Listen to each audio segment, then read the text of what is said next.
네, 안녕하세요. 성우캡슐의 조성우입니다. 오늘 되게 좀 나름대로의 좀 인사이트를 받을 수 있는 소식을 제가 들어가지고 영상을 켰는데요. 이제 한국은행 후보자인 이창용 있잖아요. 이창용 씨. 이창용 씨가 뭐라고 오늘 인터뷰를 했냐면, 인사청문회에서 미국의 어느 주정부도 뉴욕의 집값을 잡기 위해서 금리를 조정하지는 않는다. 통화 정책을 사용하지는 않는다라는 얘기를 했어요. 그리고 같은 날 서울시 오세훈 시장이 서울시 자문단이 마련한 보유세제 개편안을 윤석열 인수위원회에 전달을 했대요. 그 내용의 핵심은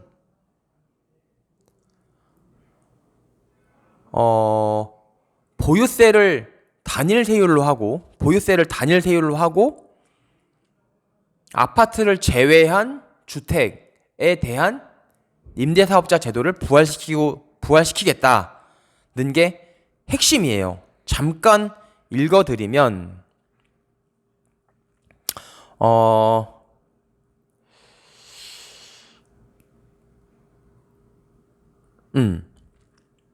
주택분 세율은, 여기 보유세예요. 주택분 세율은 주택 공시가격의 전국 합산가액을 기준으로, 여기까지는 똑같아요. 지금도 종부세랑 재산세 종부세가 그렇게 하고 있어요. 일정 금액 공제 후 단일 세율을 적용하겠다. 지금 종부세는 단일 세율이 아니잖아요. 누진 세율이잖아요. 아파트 값이 비싼 거 갖고 있으면은 과세 표준이 크면 세율이 세단 말이에요. 그걸 단일 세율로 하겠다. 그리고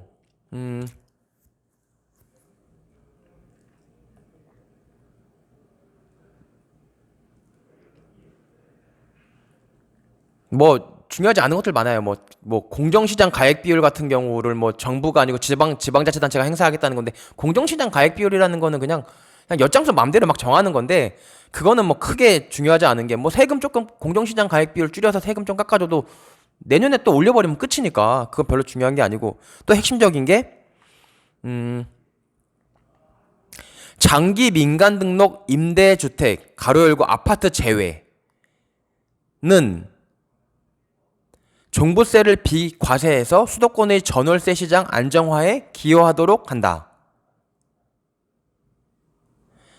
임대사업자 지위 말소로 갑자기 다주택자가 되는 경우 일정 기간 주택수 합산을 배제하는 방식이다.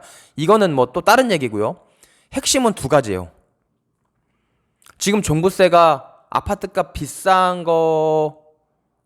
비싸면은 더 종부세가 센 누진세율 플러스 주택 수가 많아지면 중과세 때린단 말이에요. 이 중과세도 없애고, 아파트 비싸다고 더 누진세율 강하게 하는 누진세율도 없애고, 아파트 몇 채가 있든 아파트 값이 싸든 비싸든 아파트 가격 다 더해서 단일 세율로 하겠다. 첫 번째.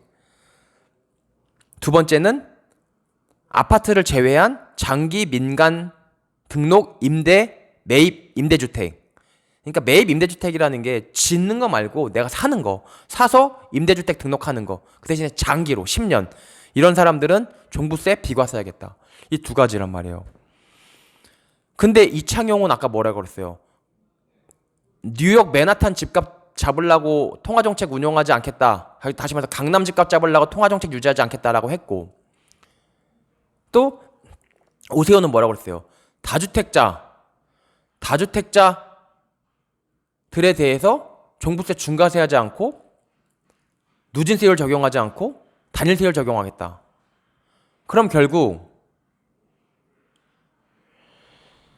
여러 채 갖고 있고 또 장기 민간 임대주택은 비과세하겠다. 아파트 빼고.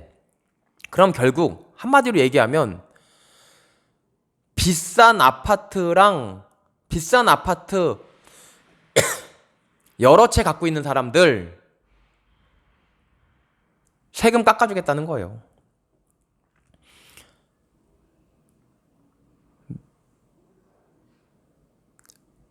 그 여러 채 중에 한 채가 빌라나 주거용 오피스텔이라면 종부세도 깎아주겠다. 근데 신기하죠? 왜 이 얘기를 이창용 한국은행 후보자랑 오세훈 서울시장이 얘기를 하고 인수위에다가 이렇게 보고하는 식으로 갔을까요? 저는 우연히 그렇게 됐다고 보진 않고, 윤석열 후보자는 너무 정치적으로 갈등의 한복판에 있는 사람이니까 이 사람 입에서 나오는 말이 너무 파급력도 크고 시장을 움직이게 만들 가능성이 있으니까 다른 사람들, 뭐 서울시장이나 한국은행 총재 후보자 이런 사람들의 의견을 받아들이는 식으로, 아 내가 그래 너 보고해봐, 그래 오케이 이렇게 가자, 그래 뭐 훨씬 부드럽거든요. 내가 이렇게 하겠다 하는 것보다 이렇게 해야 됩니다. 아 그럼 그렇게 합시다. 약간 승인하는 식으로 가기 위한 것이다 라고 저는 생각을 했어요. 어쨌든 당장은 어렵겠지만 장기적으로는 적어도 이번 정부 내에서는 이런 방향으로 가려고 할 것 같아요. 제 생각에는 그렇습니다.